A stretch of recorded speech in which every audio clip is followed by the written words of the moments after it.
प्रेम से बोलिए जीवोत्वाहन भगवान जी की जय हो। प्यारे भक्तों, आज आप सभी श्रवण करेंगे जीवित पुत्रिका व्रत की 5 पुण्यफल देने वाली कथा। जीवित पुत्रिका व्रत, जिसे जितिया के नाम से भी जाना जाता है, एक हिंदू त्यौहार है जहां माताएं अपने बच्चों की भलाई और लंबी उम्र के लिए उपवास करती है। यह मुख्यतः रूप से बिहार, झारखंड और उत्तर प्रदेश में मनाया जाता है। यह आश्विन माह के कृष्णा पक्ष के दौरान मनाया जाता है। यह व्रत 3 दिनों तक चलता है।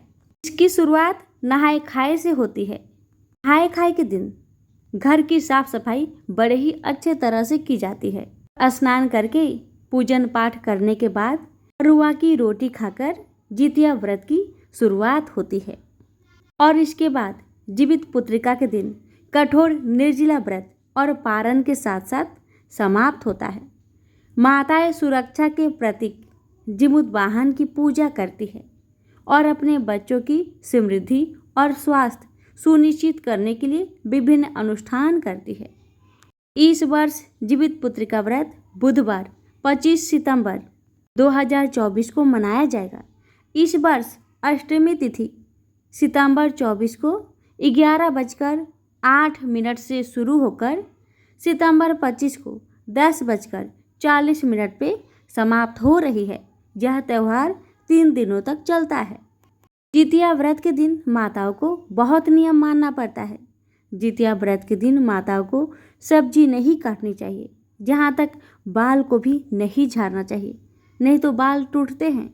धागों को नहीं तोड़ना चाहिए, लकड़ी को नहीं तोड़ना चाहिए, कोई भी चीज़ को नहीं तोड़ना चाहिए, ना ही काटना चाहिए। और पारण के दिन गरम गरम भोजन से ही पारण किया जाता है। तो आइए श्रवण करते हैं जीवित पुत्रिका व्रत की 5 कथा। व्रत के दौरान कथा को अधूरा छोड़ने की गलती ना करें, क्योंकि कथा को अधूरा नहीं छोड़ा जाता, पाप लगता है। इसलिए आपसे निवेदन है, अगर आप व्रत करते हैं तो कथा को पूरा सुनिए। भगवान आपकी सभी मनोकामना को पूर्ण करे। एक समय जब भगवान कृष्ण द्वारिकापुरी में निवास करते थे, उस समय एक ब्राह्मण भी द्वारिका में रहता था। उसके 7 पुत्र काल के गाल में बचपन में ही जा चुके थे। इस दशा को देखकर वह ब्राह्मण बहुत दुखी रहता था। एक दिन वह भगवान कृष्ण के पास गया और कहने लगा, भगवान, आपके राज्य में आपकी कृपा से मेरे 7 पुत्र हुए, परंतु जीवित कोई नहीं रहा। क्या कारण है? यदि आप अपने राज्य में किसी को दुखी देखना नहीं चाहते तो कोई उपाय बताइए। भगवान बोले, हे ब्राह्मण, सुनो, इस बार तुम्हारे जो पुत्र होगा उसकी उम्र 3 वर्ष की है। उसकी उम्र को बढ़ाने के लिए तुम भगवान सूर्य नारायण की पूजा हेतु होने वाली पुत्रजीवी व्रत को धारण करो। तुम्हारे पुत्र की आयु बढ़ेगी। ब्राह्मण ने वैसा ही किया। जब वह सपरिवार हाथ जोड़े और खड़े होकर इस प्रकार विनती कर ही रहा था, सूर्यदेव, विनती सुनो, आऊं दुख अपार, उम्र बढ़ाओ पुत्र की, कहता बारंबार। इतना सुनते ही सूर्य का रथ वहीं रुक गया। ब्राह्मण की विनती से प्रसन्न होकर सूर्य ने अपने गले से एक माला ब्राह्मण पुत्र के गले में डाल दी और आगे चले गए। थोड़ी देर में यमराज उस ब्राह्मण पुत्र को लेने आया। यमराज को देखकर ब्राह्मण और ब्राह्मणी कृष्ण जी को झूठा कहने लगे। भगवान कृष्ण अपना अनादर जानकर तुरंत सुदर्शन चक्र लेकर आ गए और बोले, इस माला को यमराज के ऊपर डाल दो। इतना कहते ही ब्राह्मण उस माला को उठाने लगा कि यमराज डर से भाग गए, परंतु यमराज की छाया रही। उस फूल की माला को छाया के ऊपर फेंक दिया, जिसके फलस्वरूप वह छाया शनि के रूप में आकर भगवान कृष्ण की प्रार्थना करने लगी। भगवान कृष्ण को शनि के ऊपर दया आ गई और पीपल के वृक्ष पर रहने के लिए कहा। तब से शनि की छाया पीपल के वृक्ष पर निवास करने लगी। इस प्रकार भगवान कृष्ण ने उस ब्राह्मण की पुत्र की आयु बढ़ा दी। इसलिए भगवान जिस तरह उस ब्राह्मण के लड़की की उम्र बढ़ाई, उसी तरह सबकी उम्र बढ़ाना। प्रेम से बोलिए जीवोत्वाहन भगवान की जय, कृष्ण भगवान की जय। दूसरी कथा। पौराणिक कथा के अनुसार जिमुतवाहन नाम का एक दयालु और बुद्धिमान राजा रहता था। राजा विभिन्न सांसारिक सुखों से खुश नहीं थे और इसलिए उन्होंने राज्य और उसकी संबंधित जिम्मेदारियां अपने भाइयों को दे दी। इसके बाद उन्होंने जंगल की राह ली। कुछ समय बाद जंगल में घूमते समय राजा को एक बुढ़िया मिली जो रो रही थी। जब राजा ने उनसे पूछा तो पता चला कि वह महिला नागवंशी है और उसका एक ही पुत्र है, लेकिन उन्होंने जो शपथ ली थी उसके कारण पक्षीराज गरुड़ को भोजन के रूप में हर दिन एक सापे देने की प्रथा थी और आज उनके पुत्र का मौका था। महिला की दुर्दशा देखकर जिमुतवाहन ने उनसे वादा किया कि वह गरुड़ से उसके बेटे और उसके जीवन की रक्षा करेंगे। फिर वह खुद को लाल रंग के कपड़े से ढककर चट्टानों पर लेट गए और खुद को गरुड़ के भोजन के रूप में पेश किया। जब गरुड़ प्रकट हुए तो जिमुतवाहन को पकड़ लिया। उसे चारा खाते समय उसने देखा कि उनकी आंखों में न तो आंसू है और ना ही मृत्यु का भय। गरुड़ को यह आश्चर्यजनक लगा और उसने उसकी असली पहचान पूछी। पूरी बात सुनने के बाद पक्षीराज गरुड़ ने जिमुतवाहन को स्वतंत्र छोड़ दिया क्योंकि वह उसकी वीरता से प्रसन्न थे और उन्होंने सांपों से आगे से बलि और प्रसाद न लेने का वचन भी दिया। इस प्रकार राजा की उदारता और वीरता के कारण सांपों की जान बच गई। इसलिए इस दिन को जीवित पुत्रिका व्रत के रूप में मनाया जाता है, जहां माताएं अपने बच्चों की भलाई, सौभाग्य और लंबी उम्र के लिए व्रत रखती हैं। प्रेम से बोलिए जिमुतवाहन भगवान की जय। आइए श्रवण करते हैं तीसरी कथा। हर कथा सुनने के बाद जयकारा अवश्य लगाए। एक गांव में एक गरीब परिवार रहता था। उस परिवार में पिता और उनकी 2 लड़की रहती थी। पिता बहुत गरीब थे, बहुत मुश्किल से अपनी दोनों बेटी का पालन पोषण करते थे। माता का मृत्यु हो चुकी थी। दोनों बेटी 15 वर्ष की हो चुकी थी। दोनों बिटिया का नाम माता ने सुखिया और दुखिया रखी थी। दुखिया बहुत ही अच्छी और ईमानदार थी।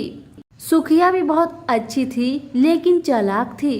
पिता ने तो देखा कि मेरी दोनों बिटिया बड़ी हो गई है तो दोनों के लिए वर खोजने निकल पड़ते हैं और उन्हें एक वर मिलता है। घर जाकर सुखिया से कहते हैं, मैं सुखिया के लिए वर ढूंढकर आया हूँ। पास के गांव में एक गरीब परिवार का लड़का है जो बहुत ही अच्छा है, उसके साथ मैं तुम्हारा विवाह करने वाला हूँ। सुखिया कहती है, नहीं पिताजी, मैं उस लड़के से शादी नहीं करूँगी। आप मेरी बहन दुखिया का उसके घर में विवाह कर दीजिए। पिता कहते हैं, बेटी तुम तो दुखिया से 2 महीना बड़ी हो, तुम्हारा विवाह पहले होगा क्योंकि तुम बड़ी हो। सुखिया कहती है, नहीं पिताजी, मैं उस गरीब लड़के से विवाह नहीं करूंगी। अब पिता को दुखिया का विवाह उस गरीब परिवार में करना पड़ता है। दुखिया का विवाह गरीब परिवार में हो जाता है। अब सुखिया सोच रही है, अब तो पिता मेरे लिए भी फिर ऐसा ही वर ढूंढेंगे, इसलिए मुझे कुछ करना पड़ेगा। अब सुखिया एक अमीर घर के लड़के के साथ भागकर उसके साथ विवाह कर लेती है। जब पिता को आस पड़ोस के लोगों ने बताया कि देखिए आपकी बड़ी बेटी तो भागकर विवाह कर ली, ये सुन के ही पिता टेंशन लेते लेते मर जाते हैं। दुखिया तो अपने मृत पिता की खबर सुनते ही अपने घर से दौड़कर आती है, लेकिन जब सुखिया सुनती है वो पिता को देखने नहीं आती है। दुखिया को बहुत दुख होता है, माँ तो हमें पहले ही छोड़ के चली गई, अब पिता भी छोड़ के चले गए, लेकिन हम क्या कर सकते हैं भगवान की मर्जी के आगे। भगवान जो चाहेंगे वही तो होगा। इतना कह के दुखिया भी अपनी ससुराल में चली जाती है। समय के साथ 9 महीने बाद दुखिया का एक पुत्र जन्म होता है। अब तो दुखिया घर का खर्चा बढ़ गया। पति जितना कमाता था उससे तो ना दुखिया का पेट भरता ना पति का पेट भरता था। तो बेटा हो गया, खर्चा बढ़ गया। तो पति का जितना आमदनी होता सिर्फ बच्चे में ही लग जाता। धीरे धीरे जब बच्चा 5 वर्ष का हो गया तब दुखिया ने कहा, सुनिए जी, आप जितना कमा रहे हैं उससे तो कुछ हो ही नहीं रहा है, और ऐसे भी आपका तबीयत तो खराब हो गया है। अब आप घर में रहिए, आराम कीजिए, अपने बेटा के साथ रहिए। मैं लोगों को घर में काम करूंगी, जो भी मिलेगा हम तीनों मिल बांट कर खाएंगे। पति कहता है, ठीक है, जब तक मेरा तबीयत खराब है तब तक तुम काम कर लो। अब तो दुखिया लोगों के घर में काम करने लग गई। ये खबर सुखिया को मिलता है, तो सुखिया एक दिन दुखिया के घर जाकर कहती है, ए दुखिया, तुम लोगों के घर में काम कर रही हो, एक काम करो, लोगों का घर का काम बंद कर दो। अब से तुम मेरे ही घर का काम कर दिया करो, मैं उसके बदले में तुम्हें कुछ भोजन या अनाज दे दिया करूंगी। अब दुखिया लोगों का घर का काम करना बंद कर देती है और अगले दिन से अपनी बहन सुखिया घर में काम करना शुरू कर देती है। सुखिया घर में जब भी काम करती तो सुखिया जो भी खाना बच जाता उसी खाना को दुखिया को दे देती। दुखिया उसी भोजन को लेकर आती, अपने बच्चे, पति और खुद खाया करती। इसी तरह से दुखिया हर दिन सुखिया घर में काम किया करती थी। दुखिया उसके बदले में बचा काचा भोजन दुखिया को दे देती थी। इस भोजन के मिलने के कारण दुखिया का पति स्वस्थ हो जाते हैं और दुखिया का पति दुखिया से कहते हैं, सुन रही हो, अब तो मैं ठीक हो गया हूँ, तुम लोगों का घर में काम करना बंद कर दो। दुखिया ने सुखिया के घर जाकर ये बात बताई तो सुखिया बहुत नाराज हो गई। उसने कहा, देखो दुखिया, तुम मेरे घर में काम करोगी तो करोगी, तुम्हें काम तो करना ही होगा। ये बात दुखिया अपने पति से कहती है, सुनिए जी, मुझे सुखिया घर में काम करने ही दीजिए। वैसे भी आपका आमदनी कितनी है, 1 रुपया तो मिलती है महीना में, उससे क्या होगा हम तीनों का, मुझे काम करने दीजिए। पति कहता है, जैसा तुम्हें सही लगे। अब दुखिया का बेटा कहता है, मम्मी, हम लोग को तो कभी भी गर्म भोजन नसीब ही नहीं होता है, क्या हमें कभी गर्म भोजन नहीं मिलेगा? बेटा की बातें सुन दुखिया कहने लगी, बेटा जरूर मिलेगा, परसों जिउतिया का पूजा आ रहा है, मैं तुम्हारी मौसी के घर में काम करूंगी और कहूंगी, जी परसों जिउतिया का पूजा है, कुछ मुझे अनाज दे दो ताकि मैं गरम गरम बनाकर जिउत भगवान को दे सकूं और मेरे बेटे को खिला सकूं। बेटा बहुत खुश हो जाता है कि मौसी जिउतिया पूजा आने वाला है, अच्छा कुछ देगी। अब जिस दिन नहाए खाए का दिन था, दुखिया अपना घर का सारा कामकाज करके सुखिया का घर गई और सुखिया घर का सारा कामकाज कर ली और दुखिया कहने लगी, सुखिया, कल जिउतिया का व्रत है, आज नहाए खाए है, थोड़ा सा मुझे मरुआ का आटा दे दो ताकि मैं मरुआ का आटा बनाकर उससे अपना मुंह जुठिया सकूं, क्योंकि आज नहाए खाए का दिन है, अब तक मैंने कुछ भी नहीं खाया है। और साथ में थोड़ा सा गेहूं का भी आटा देना ताकि मैं जिउत भगवान को रोटी बनाकर दे सकूं। सुखिया कहती है, ठीक है, मैं दे दूंगी, पहले एक काम करो, वो जो गेहूं दिखाई दे रहा है ना, उसे थोड़ा चक्की में पीस दो, उसके बाद ही मैं तुम्हें दूंगी। दुखिया बेचारी सारा काम काज करके बहुत थक चुकी थी। अब दुखिया चक्की में गेहूं को पीस रही है, गेहूं को पीसते जा रही है, ढेर सारा गेहूं को पीसना था। बेचारी पीसते पीसते पूरा पसीना से भर जाती है और अपने आंचल से अपने चेहरे के पसीनों को पोंछ लेती है। अब जब सारा गेहूं को पीस लेती है तब अपनी बहन से कहती है, बहन दो मुझे कुछ, कल जितिया का व्रत है ना। तो सुखिया कहने लगी, मैं तुम्हें क्या दूं, मेरे घर में जितना अनाज है वो मुझ में ही नहीं अटता, मैं तुमको दे दूं। अब दुखिया को बहुत दुख लगता है क्योंकि सुखिया ने पहले ही कहा था उसे कुछ देगी।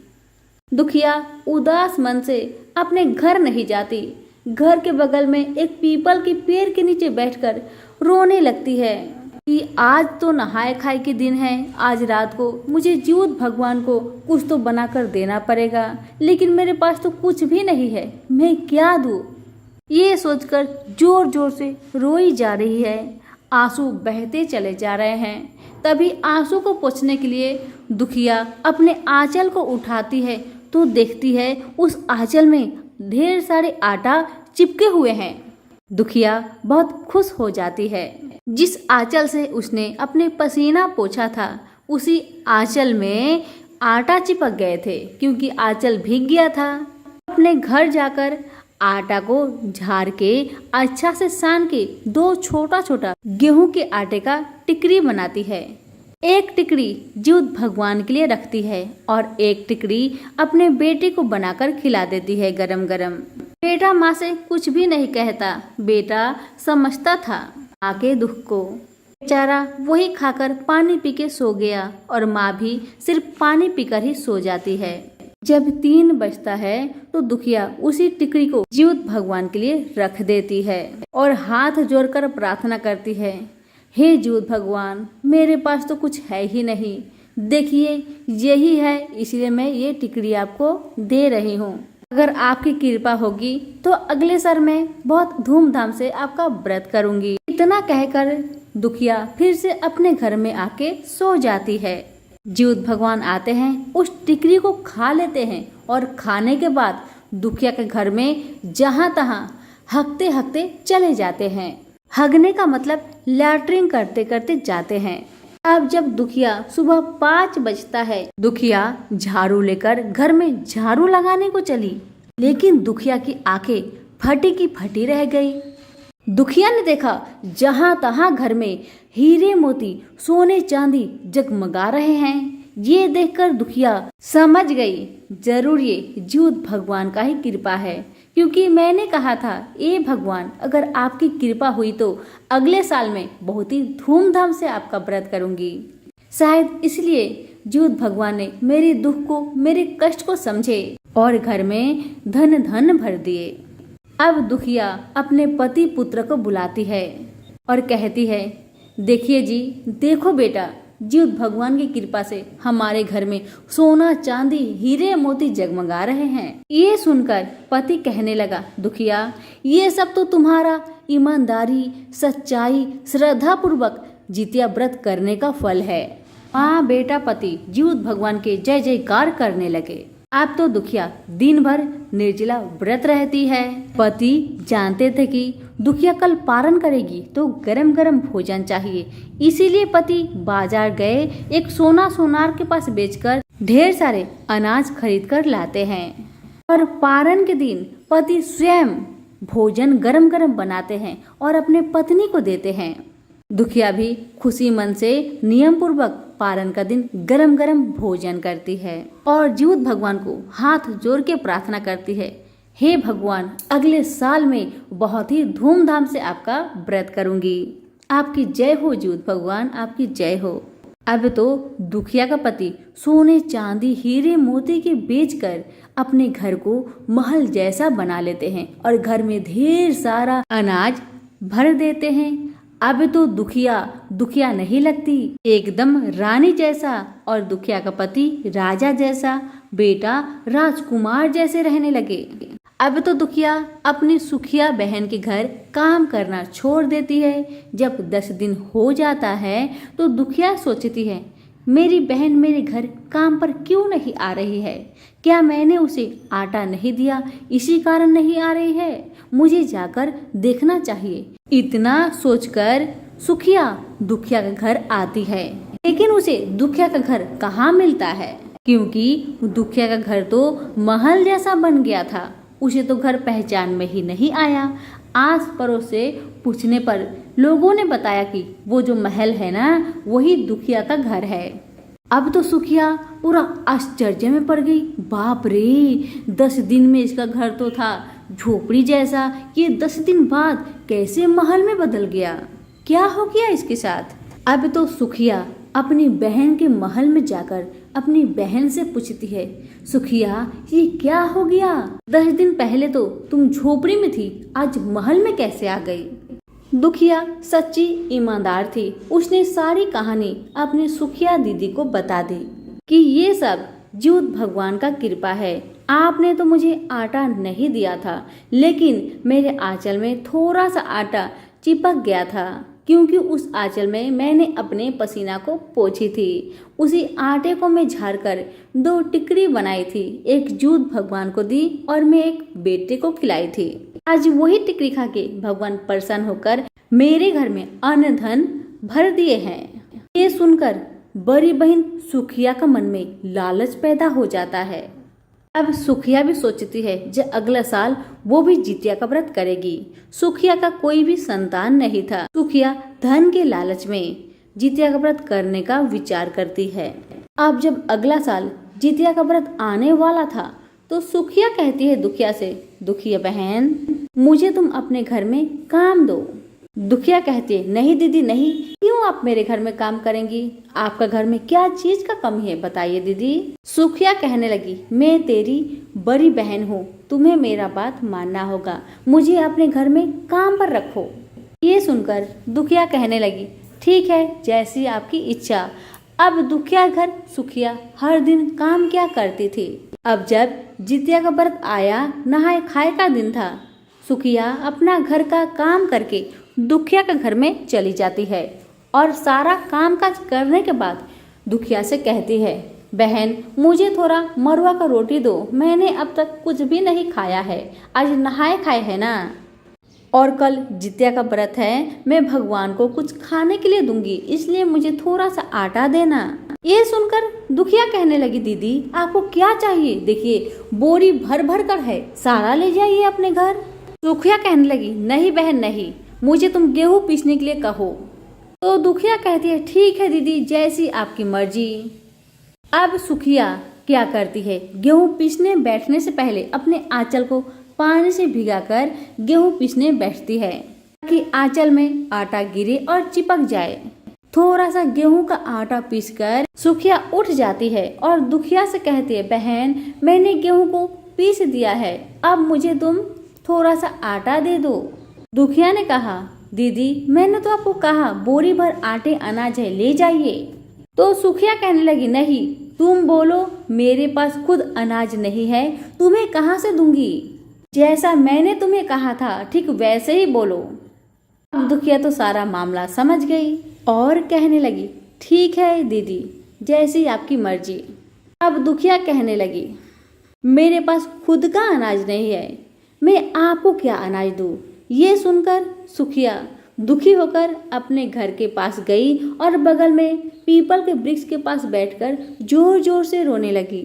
रोते रोते आंसू पोंछने के लिए जब आंचल को उठाती है तो उसमें देखती है थोड़ा सा आटा चिपके हुए हैं। अब घर जाकर उसी आटे से 2 रोटी बनाती है, एक जूत भगवान के लिए रखती है और एक रोटी खुद खाकर सो जाती है।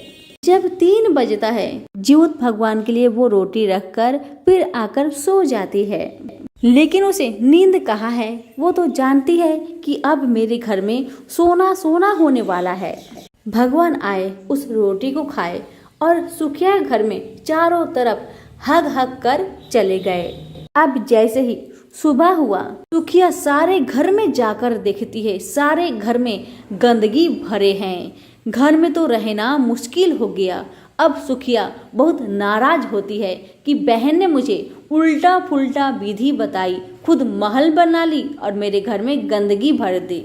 अब सुखिया दौड़ी दौड़ी अपनी बहन के घर जाती है और कहती है ए बहन तुमने कैसी विधि बताई, खुद रानी बन गई और मेरे घर में गंदगी भरवा दी।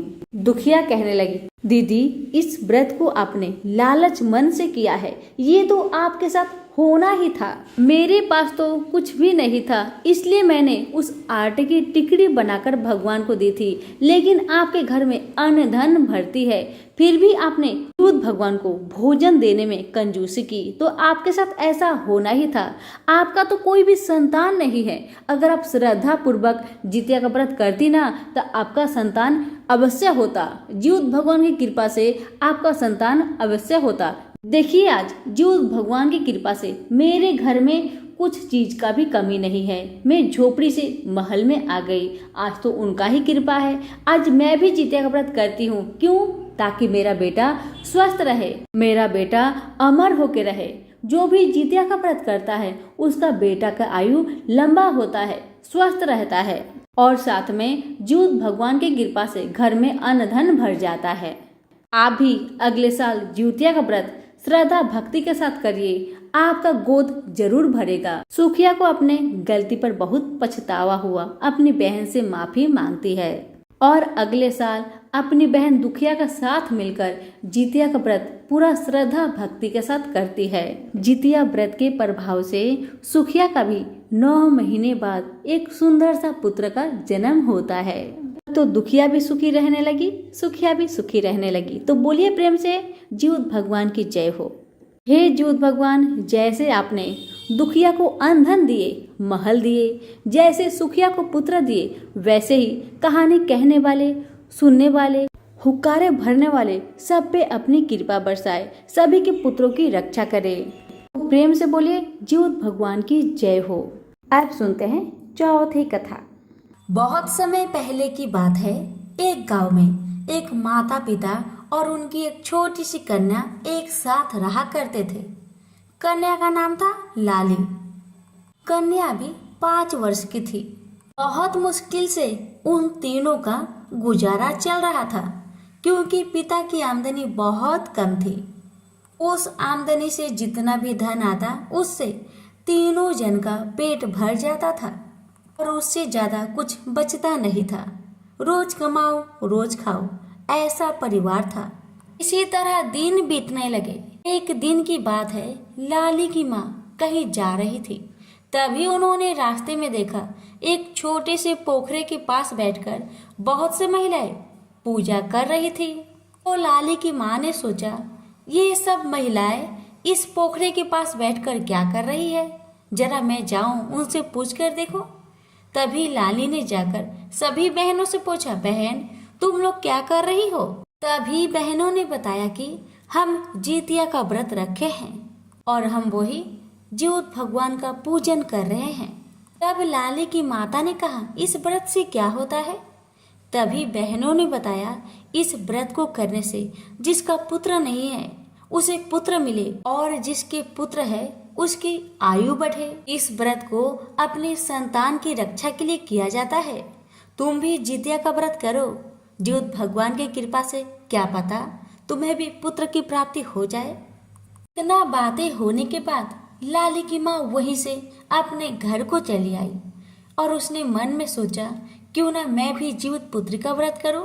बस अब लाली की माँ भी अगले साल का इंतजार करने लगी कि कब जीवित पुत्री का व्रत आए और मैं भी जितिया का व्रत करूं। बस इसी इंतजार में दिन बीतने लगा और अब तो जितिया का व्रत भी नजदीक आ गया था। तो लाली की माँ ने सोचा, क्यों ना मैं उन बहनों के पास जाकर जितिया व्रत की सभी जानकारी प्राप्त करके मैं भी इस साल से जितिया का व्रत करूंगी। बस यही विचार करके लाली की माता ने उन बहनों के पास जाकर सभी जानकारी प्राप्त की और इस साल से जितिया का व्रत करना शुरू कर दिया। पूरे विधि विधान से नियम अनुसार लाली की माता ने जितिया का व्रत किया और जीउत भगवान की कृपा से लाली की माता का गर्भ ठहरा और एक पुत्र की प्राप्ति हुई। तो घर के सभी लोग बहुत खुश हुए और लाली की माँ ने मन में ठान लिया, मैं तो हर साल अब जितिया का व्रत जरूर करूंगी, अपने बच्चे की सलामती के लिए जरूर करूंगी। अब इसी तरह से दिन बीतने लगा।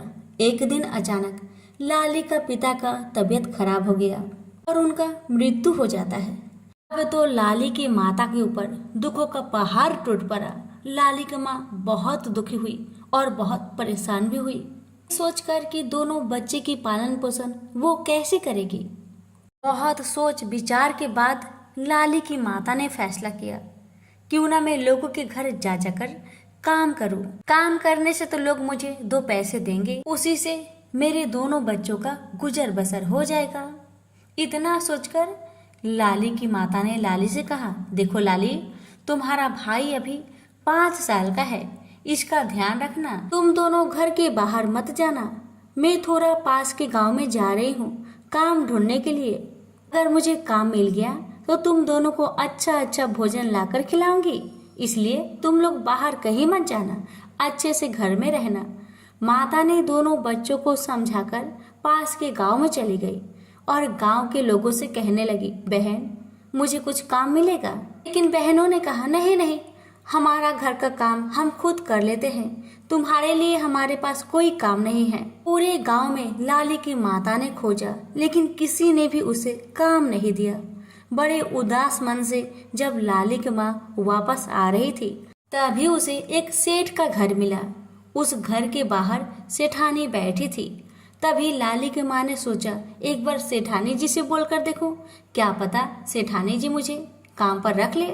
बड़ी उम्मीद लेकर लाली की माता ने सेठानी के पास गई और बोली, मालकिन, क्या मुझे कोई काम मिलेगा? मेरे दोनों बच्चे बहुत भूखे हैं। मेरा इस दुनिया में कोई नहीं है सिवा दोनों बच्चे के। आप कृपा करके मुझे कोई काम दे दीजिए, ताकि उन दोनों का मैं पालन पोषण कर सकूं और अपना पेट भर सकूं। अब सेठानी कहने लगी, ठीक है, मैं तुम्हें काम तो दूंगी, लेकिन काम के बदले में तुम्हें 1 रुपया नहीं दूंगी। काम के बदले में जो मेरे घर में भोजन बच जाएंगे वही मैं तुमको दे दिया करूंगी, लेकिन पैसा नहीं दूंगी। अगर काम करना है तो करो, नहीं तो यहाँ से चलती बनो। तब लाली की माता कहने लगी, नहीं मालकिन नहीं, मैं करूंगी। आप जो देंगी मैं उतना में खुश हूँ। मैं आपके घर के सारे कामकाज कर दिया करूंगी। इतना बातें होने के बाद लाली की माता अपने घर को आ गई और कल से अपना काम शुरू कर दी। लाली की माँ सेठानी के घर जाती और उनके घर के सारा कामकाज कर दिया करती, साथ में भोजन भी पका दिया करती थी। और जो भोजन बच जाया करता था, उस भोजन को सेठानी लाली की माता को दे दिया करती और लाली की माता उसे बड़े प्यार से खुशी मन से लाकर अपने दोनों बच्चों को खिलाती और जो बचता स्वयं खाया करती थी। इसी तरह से लाली की माता अपने दोनों बच्चों का पालन पोषण करने लगी। इसी तरह दिन बीतने लगा, बच्चे बड़े होने लगे। लाली बड़ी हो गई थी और लाली बहुत सुंदर लगती थी देखने में। एक दिन क्या हुआ कि एक मुखिया का बेटा उसी गांव में आया। लाली तभी घर के बाहर बैठी थी। लाली की माता बाहर काम पे गई हुई थी। भी मुखिया का बेटा का नजर लाली पे पड़ता है और उसे लाली बहुत अच्छी लग जाती है। मुखिया का बेटा, उसका नाम था राजा। राजा लाली के पास जाता है और कहता है, क्या तुम्हारी माँ घर पे है? मुझे तुम्हारी माँ से बात करना था। तो लाली कहती है, नहीं, मेरी माँ पास के गांव में काम करने गई है। काम है तो मुझे बता दीजिए, मैं माँ से कह दूंगी। तो राजा कहने लगा, नहीं नहीं, मैं खुद आ जाऊंगा तुम्हारी माँ से मिलने। तुम्हारी माँ कितने बजे घर पे आएगी? तो लाली ने कहा, शाम तक आ जाएगी। तो मुखिया का बेटा राजा ने कहा, ठीक है, मैं शाम को फिर आता हूँ तुम्हारे घर। अब तो राजा वहां से अपने घर को चला गया। जैसे ही शाम हुआ, फिर से वापस लौटकर लाली के घर को आया। लाली के घर के अंदर आकर लाली की माँ से बातें करने लगा और लाली की माँ से अकेले में कहने लगा, माता जी, मुझे आपकी बेटी बहुत पसंद है। मैं इससे विवाह करना चाहता हूँ और मैं मुखिया का बेटा हूँ। मेरा नाम है राजा। मुझे दहेज में कुछ भी नहीं चाहिए। बस मुझे आपकी बेटी बहुत अच्छी लग गई। मैं इससे शादी करना चाहता हूँ और इसे बहुत खुश रखूंगा। राजा की बात सुनकर माँ का तो खुशी का ठिकाना नहीं था। माता ने कहा, बेटा नहीं, मुझे कोई दिक्कत नहीं। मुझे आप जैसा दामाद पाके बहुत गर्व महसूस होगा। बस माता ने हाँ कर दी। तब राजा ने लाली को मंदिर में ले जाकर शादी करके अपने घर को लेकर गया। लाली अपने ससुराल में बहुत ही सुखी रहती थी। लाली के ससुराल में नौकर चाकर सभी थे, बस सास ससुर नहीं थे। राजा अकेले ही रहता था। लाली तो रानी बनकर ऐसो आराम से रहती थी। इसी तरह लाली का जीवन बहुत ही सुख से बीतने लगा। लाली शादी के बाद बहुत बदल गई थी। उसके मन में पाप भर गया था। शादी के 10 साल बाद भी लाली कभी अपने माँ से और भाई से मिलने की इच्छा प्रकट नहीं की। लेकिन राजा ने बहुत बार कहा, जाकर अपने माँ से मिलकर आओ, अपने भाई से मिलकर आओ, लेकिन लाली कभी मिलने नहीं आती, क्योंकि उसे तो अमीरी का घमंड हो गया था। उसे तो पता है उसके माँ और भाई बहुत गरीब है, उन्हें तो भोजन भी ठीक से नसीब नहीं होता। जो पड़ोस में मिलता वही खाकर दिन गुजारा करते थे। बस घमंड के मारे लाली कभी अपने माँ और भाई से मिलने नहीं आई। अब तो जदू भी बड़ा हो गया था। एक दिन जदू ने कहा, माँ, बहुत दिन हो गया है, मुझे मेरी दीदी की बहुत याद आ रही है। मुझे दीदी से मिलना है माँ, मुझे दीदी से मिलना है। तो माँ कहने लगी, बेटा तू दीदी से कैसे मिलेगा, तेरी दीदी तो बहुत दूर है, तू कैसे जाएगा उसके घर, ना मेरे पास पैसा है, तू कैसे जाएगा बता। तो जदू कहने लगा, माँ मैं जंगल के रास्ते से दीदी का घर चला जाऊंगा, लोगों से पूछ पूछ कर चला जाऊंगा माँ, तू खाली मुझे पता बता देना। तो माँ कहने लगी, बेटा तू तो जाएगा तो मैं तुम्हें खाने के लिए क्या दूंगी बेटा बताओ, इधर जितिया का व्रत भी आ रहा है, मैं क्या करूँ बेटा। तो बेटा जदू कहने लगा, माँ तुम एक काम करो, पड़ोस के घर में काम करने जाओगी ना तो सेठानी जी से कह देना कि मुझे भोजन की जगह में थोड़ा सा चावल और आटा दे दो। तो जो चावल और आटा देगी सेठानी, उसी से तुम जीवत भगवान को भोजन बनाकर दे देना, और मेरे लिए भी थोड़ा सा रोटी बनाकर दे देना मुझे, मैं वही लेकर चला जाऊंगा। तो अगला दिन क्या हुआ, अगला दिन नहाए खाए का दिन था। लाली की माता अपने घर की काम धाम करके सेठानी के घर गई काम करने।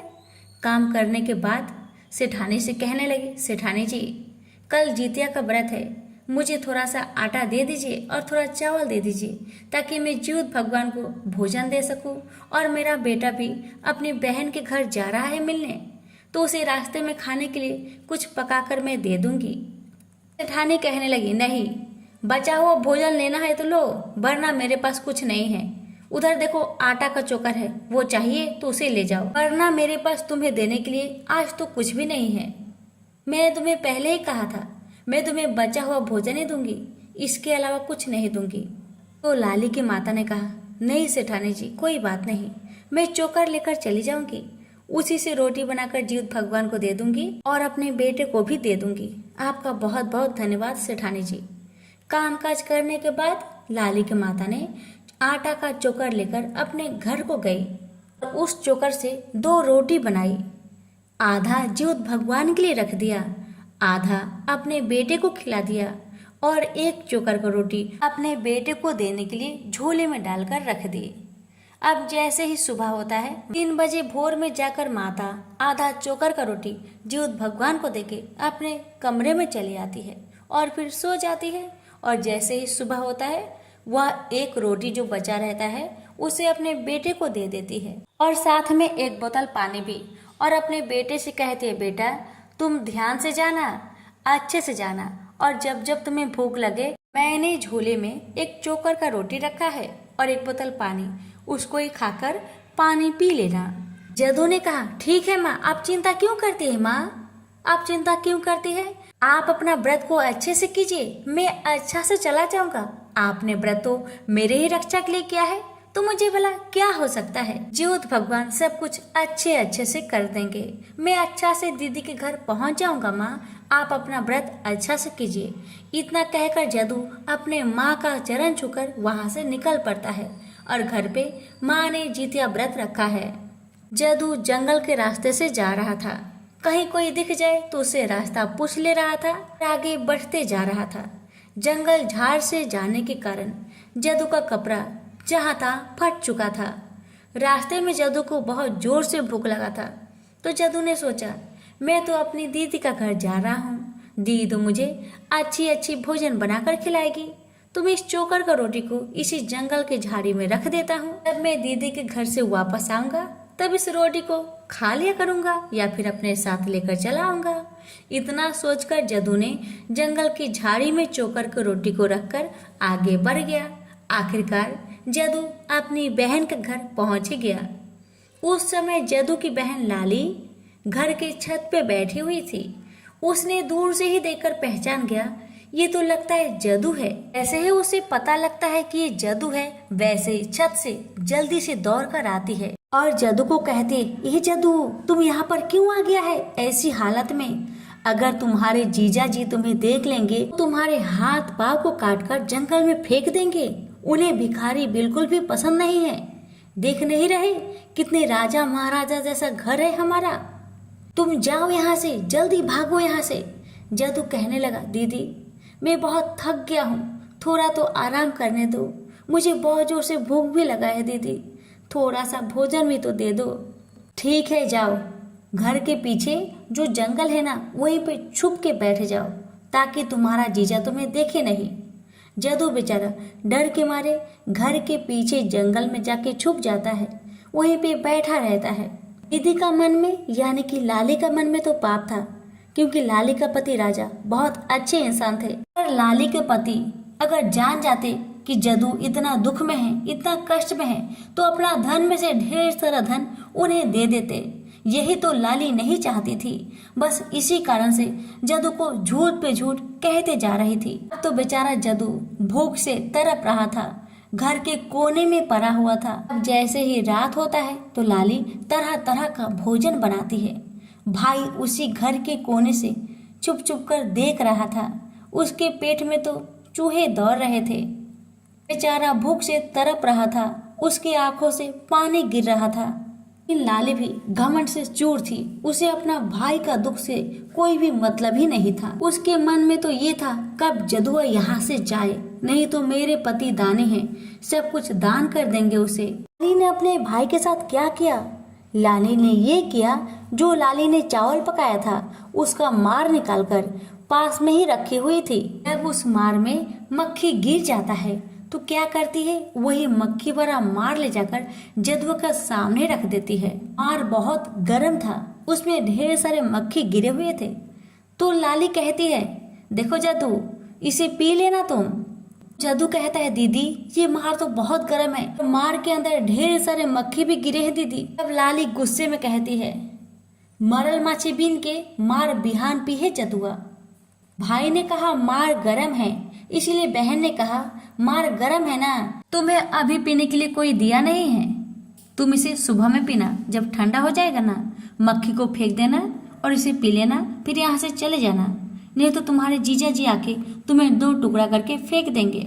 अब लाली क्या करती है, 2 बड़े बड़े थाली में भोजन निकालती है, एक अपने लिए और एक अपने पति के लिए, और दोनों जन बैठकर बड़े प्यार से खाते हैं। जदू घर के कोने में बैठकर टुकुर टुकुर उन दोनों का खाना निहारता है और उन दोनों को निहारता है और मन में सोचता है, मेरी दीदी को क्या हो गया, मेरा दुख से मेरा दीदी को कोई तकलीफ ही नहीं है, दीदी ऐसे कैसे कर सकती है, मुझे ये गंदा वाला मार दी है पीने के लिए और उसमें ढेर सारे मक्खी गिरे, कैसे मेरी दीदी मुझे दे सकती है। ये सोच सोच कर जदू रोए जा रहा था, भूख से तड़प रहा था और माँ जीवत भगवान से जदू की सलामती के लिए प्रार्थना कर रही थी। अब हुआ ये कि बहन और बहनोई भोजन करके तो चले सोने के लिए।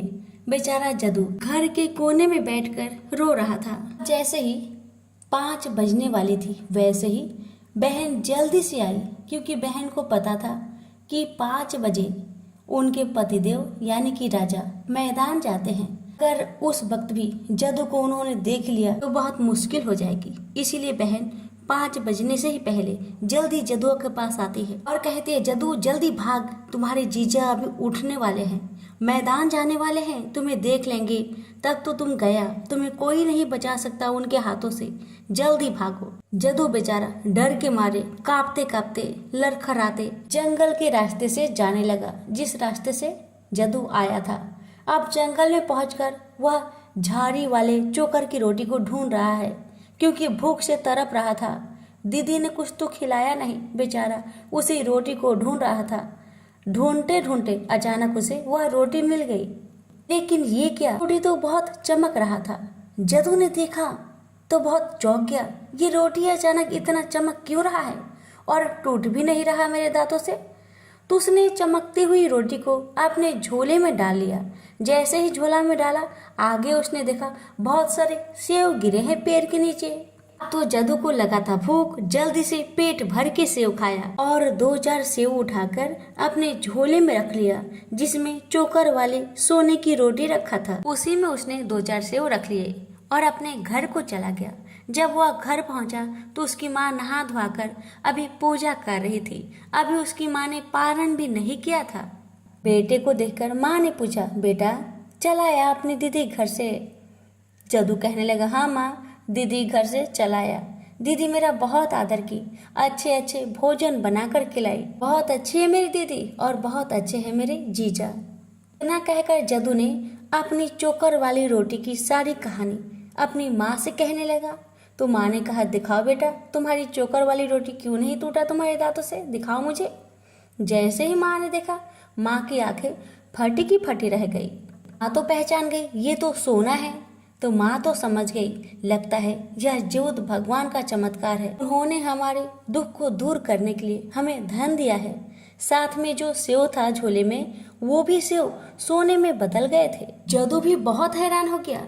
उसने भी ज्योत भगवान की महिमा को समझ लिया, क्योंकि जदू जब जंगल के रास्ते से अपने बहन के घर जा रहा था, वहां पर कोई भी फल का पेड़ था ही नहीं।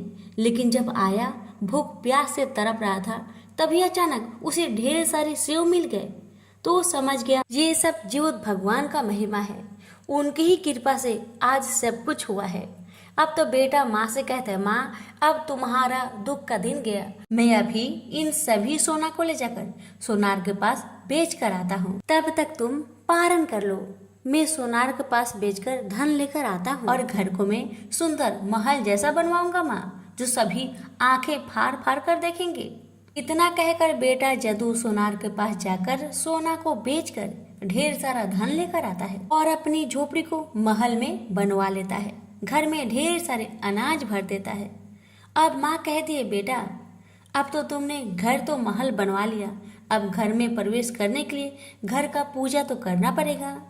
तो बेटा ने कहा, हाँ माँ आप ठीक कहती हैं, जो आपको अच्छा लगे वैसा ही होगा, जैसे आप कहेंगी मैं वैसा ही करूँगा माँ। अब अगला ही दिन घर में पूजा रखा गया।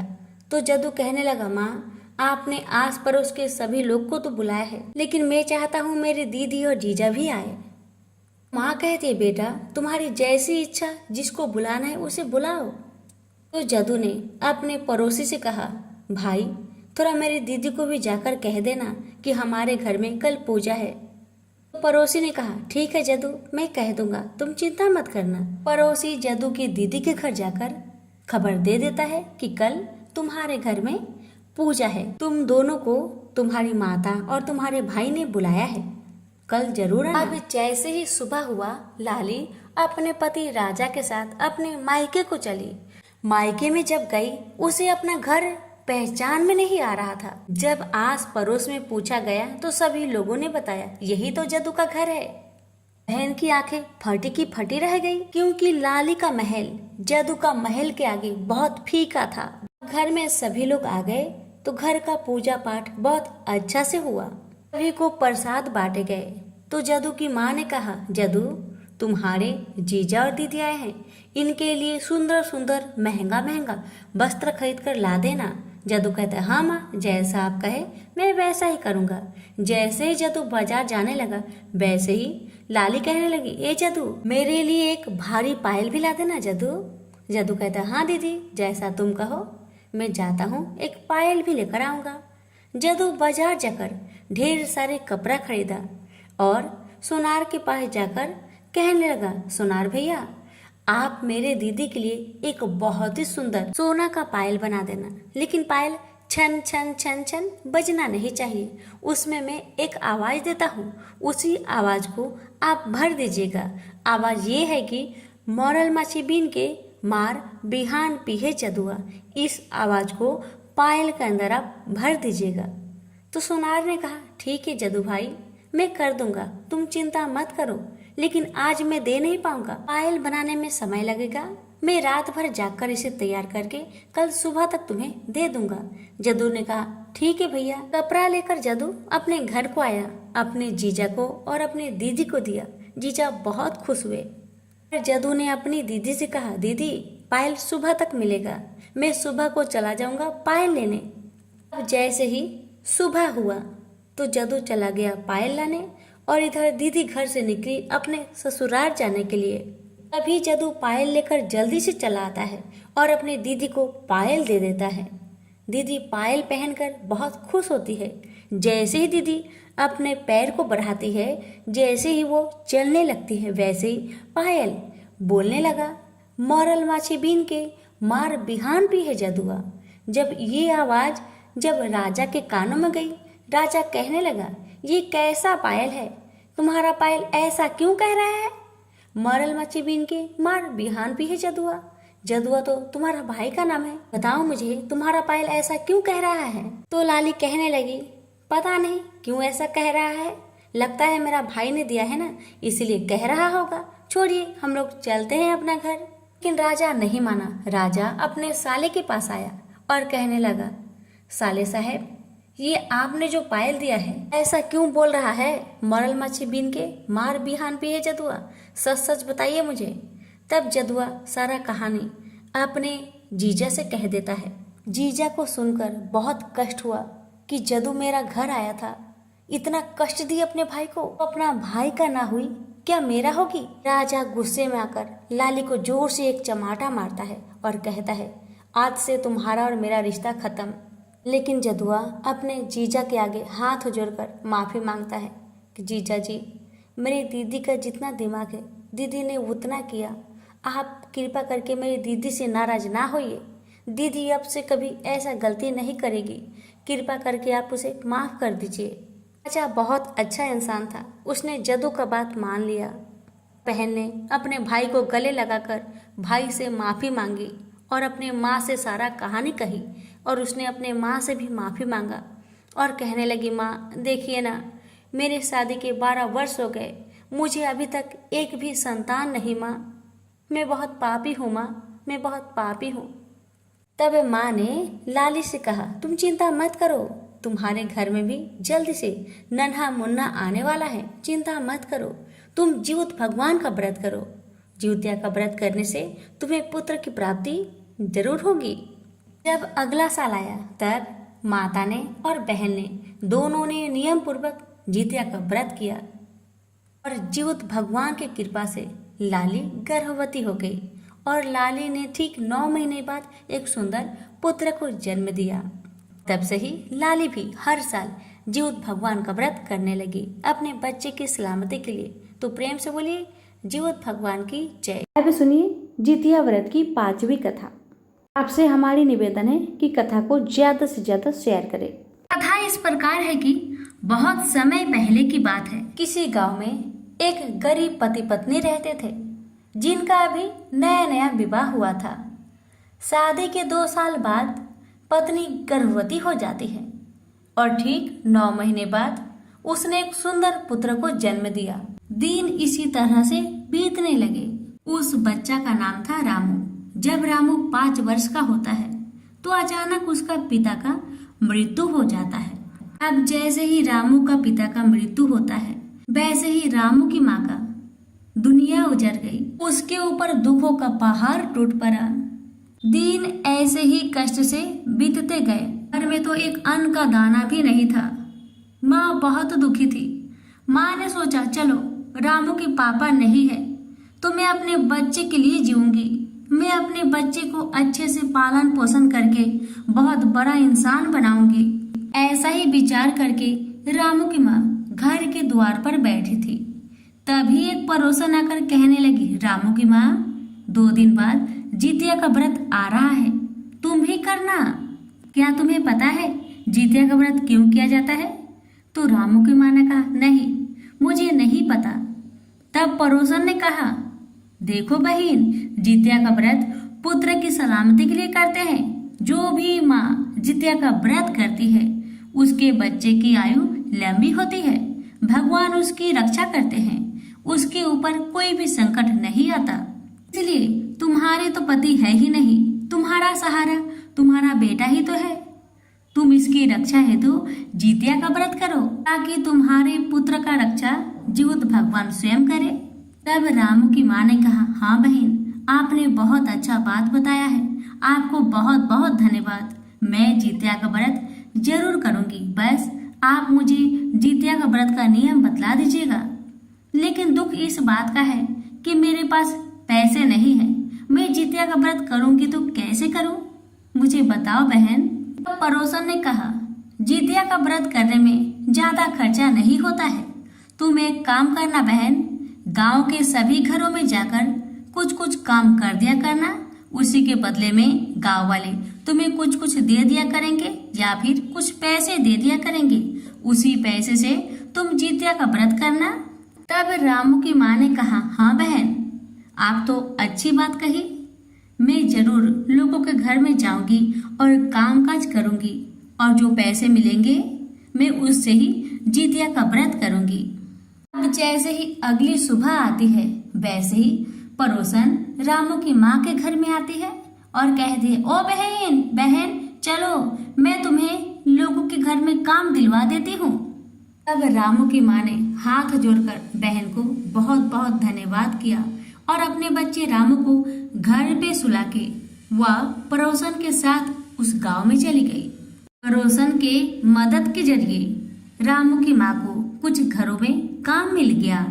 रामू की माँ सुबह से लेकर शाम तक दिन भर सभी लोगों के घर में काम की। सभी लोगों से 1-1 रुपया करके दिए तो रामू की माँ के पास 5 रुपया जमा हो गया।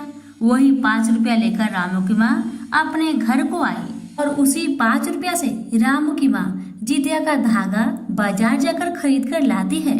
अब अगले दिन था नहाए खाए का दिन। तो रामू की माँ सबसे पहले सुबह में उठकर घर की साफ सफाई करके स्नान करके जो उसके घर में थोड़ा बहुत बचा हुआ भोजन था उसे अपने बेटे को खिलाकर बाहर काम पे चली जाती है और सभी लोगों के घर में कामकाज करती है और उनसे कुछ पैसा मांगती है तो कोई उसे पैसा नहीं देते हैं, कोई उसे काम के बदले में चावल का खुदी देता है तो कोई उसे मरुआ का चोकर देता है।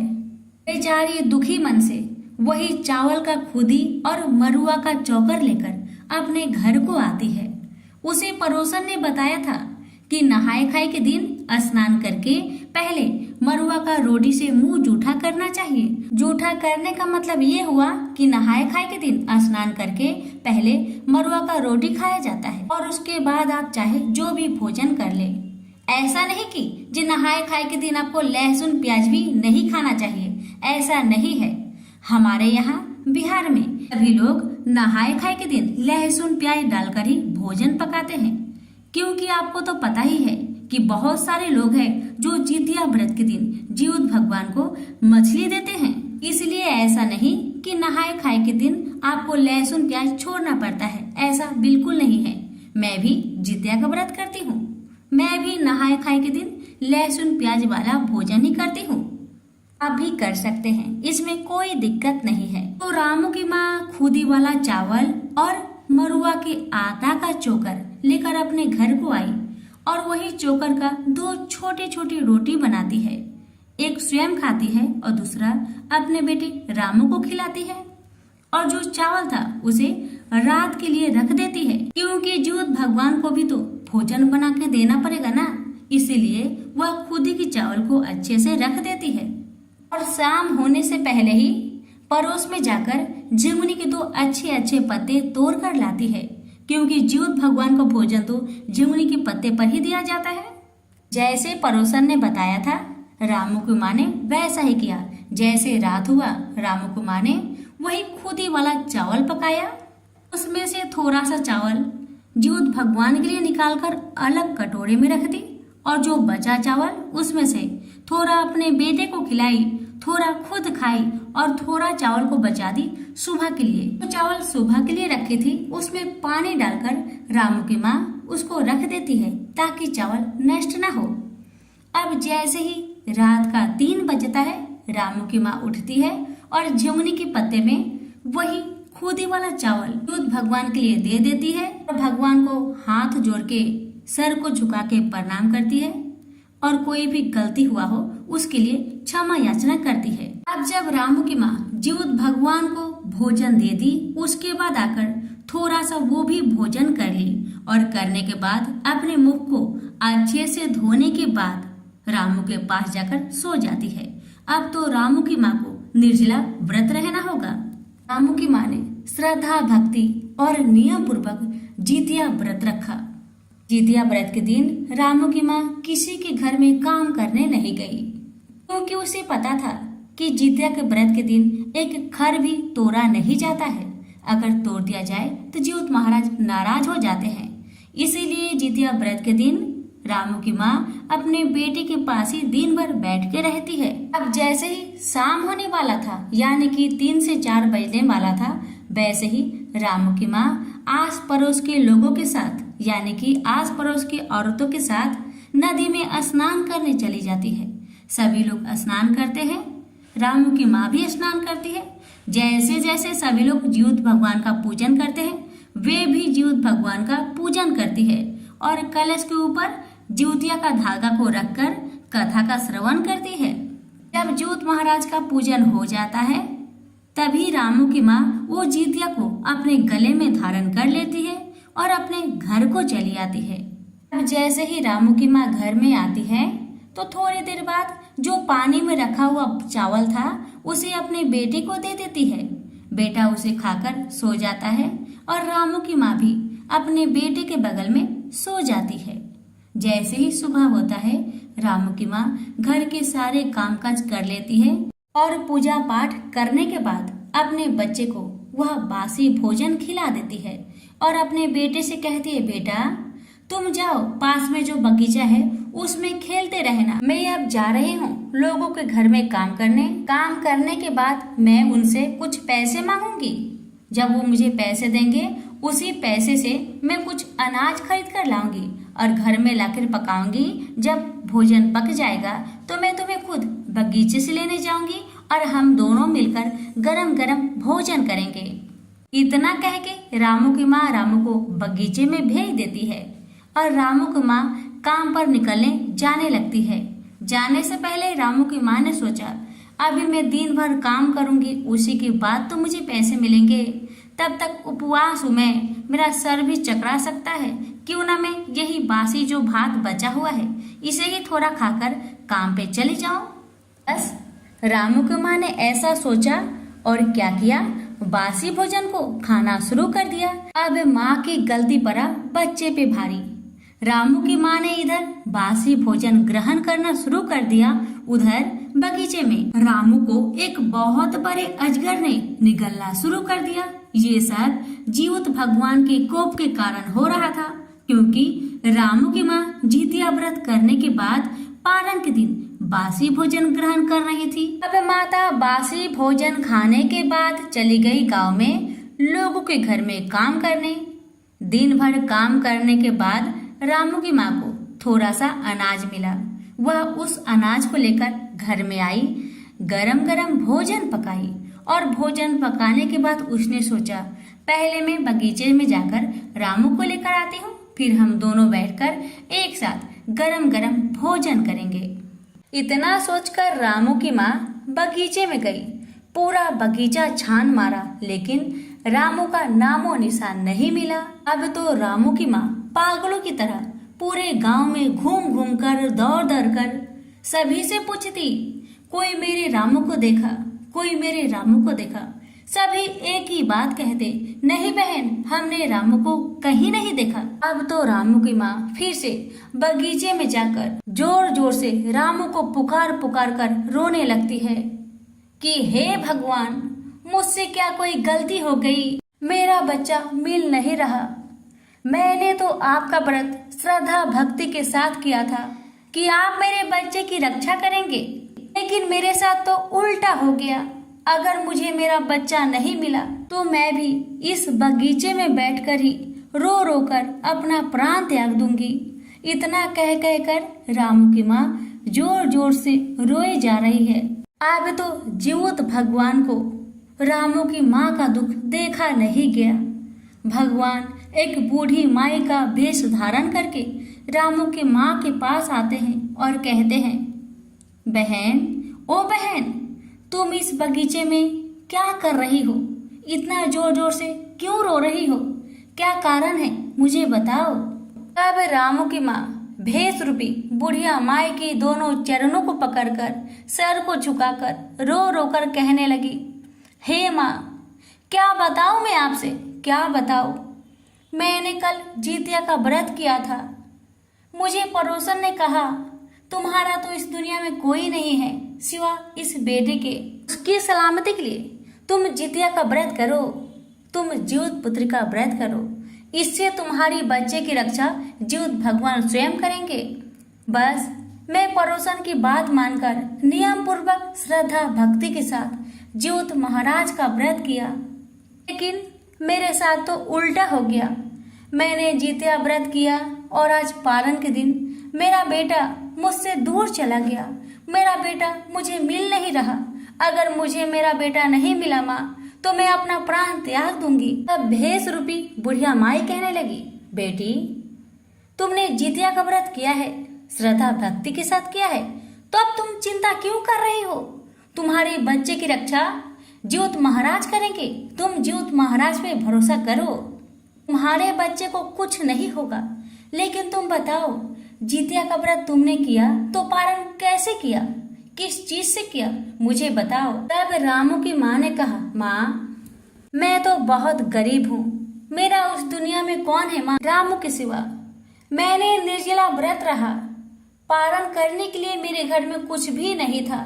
जो रात को मैंने भोजन पकाया था उसी भोजन को मैंने पानी डालकर रख दिया था। मैंने सोचा कि दिन भर मैं काम करूंगी तभी तो मुझे भोजन कोई देगा, नहीं तो कौन मुझे भोजन देगा।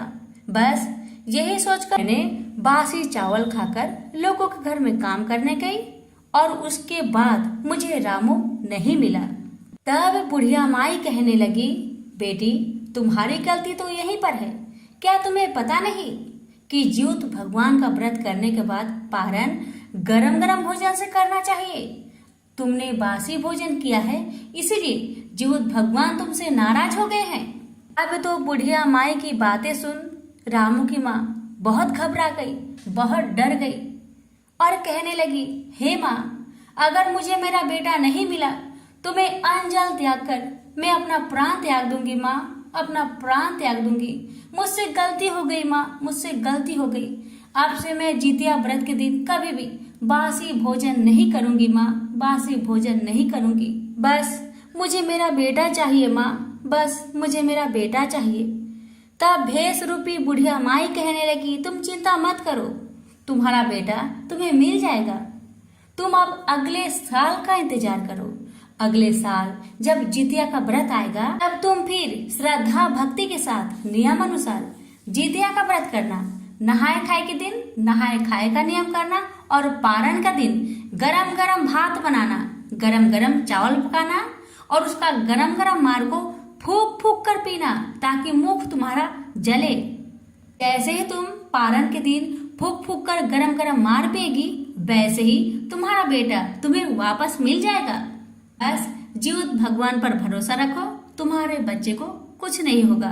इतना कहकर ज्योत महाराज वहां से अंतर्ध्यान हो गए। अब तो रामू की माँ वहां से अपने घर को आई और जितिया व्रत का इंतजार करने लगी कि कब जितिया व्रत आए, मैं श्रद्धा भक्ति से ज्योत भगवान का व्रत करूं और मेरा बेटा मुझे वापस मिले।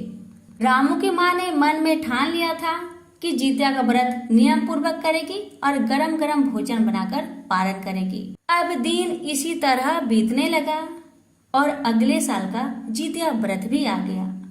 तो रामू की माँ ने नियम पूर्वक नहाए खाए का दिन नहाए खाए का नियम किया और दूसरे दिन निर्जला व्रत रही और तीसरे दिन यानी कि पारण के दिन रामू की माँ ने बुढ़िया माई के बताए अनुसार उसने गरम गरम चावल बनाकर गरम गरम मार को फूक फूक कर पीना शुरू कर दिया। जैसे जैसे रामू की माँ मार को फूक फूक कर पी रही है वैसे वैसे रामू को अजगर उगलते जा रहा है।